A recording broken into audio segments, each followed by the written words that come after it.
dancing, and playing the violin, or when the individual is performing against opponents in front of a crowd and/or a panel of judges. In 1987, when I was in my early 20s, I saw an advert in London's Time Out magazine for a Tai Chi class,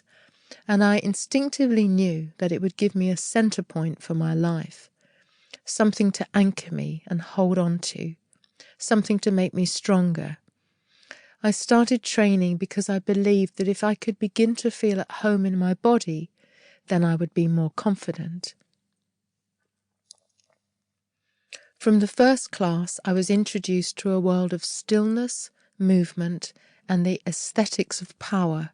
from the slow, relaxed grace of the Tai Chi form to the explosive dynamism of Kung Fu.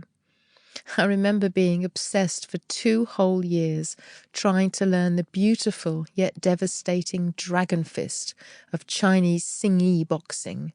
which I would watch on VHS video on the TV in the house share where I was living before going outside into the garden to practice for hours on end. Since then, movement has been my passion, daily practice, way of life, and now my career. I've been fascinated by athletic and artistic motion, devouring everything in the sporting calendar, from the Oxford-Cambridge boat race, Wimbledon, the World Cup, the Open Championship, Athletics Diamond League, and the Winter Olympics. I've also watched countless classical music concerts, ballet and contemporary dance performances, all with an eye that's been gradually trained over the decades to see the relationship between stillness and movement in the performer. Why is it, I've wondered, that an elite golfer, gymnast, figure skater, or violinist can deliver perfect movement in practice and rehearsal, but then fail to deliver this same fluidity and exactness of motion when under pressure? How can the centuries-old principles of Tai Chi and its teachings about the mind, the breath and movement help to solve this riddle? This book is not just an attempt to answer these questions, but to look at what the questions ask of the performer. What changes in the golfer, the gymnast or the musician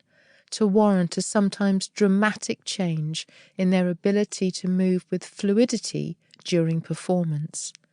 Yes, nerves, anxiety and pressure come into play, but what exactly does that mean? How is it manifested in the body and then translated into movement? And what can be done to reverse the sometimes devastating consequences of failing to perform at one's best when it really matters? Of all sports, golf lends itself particularly well to the Eastern approach on offer here, with myriad similarities between the game and Tai Chi, not least of which is the starting point from stillness into explosive movement, the use of ground forces and lower body stability, joint stacking, torque, rotation, leverage, hitting through the target, and above all, the necessity for a quiet mind. When I first started to explore the game, I was amazed at how closely aligned it is to martial arts principles, but I also saw how it lacked some basic teachings which could serve as the foundation upon which a reliable and repeatable golf swing could be built. Teachings about the biomechanics of structure and relaxed power, the use of the breath for controlling anxiety and reducing mental interference, and of course the imperative of training the mind-body connection that doesn't yet feature in the mainstream approach, which even in the early 21st century is still for the most part divided into technical instruction or mental game coaching.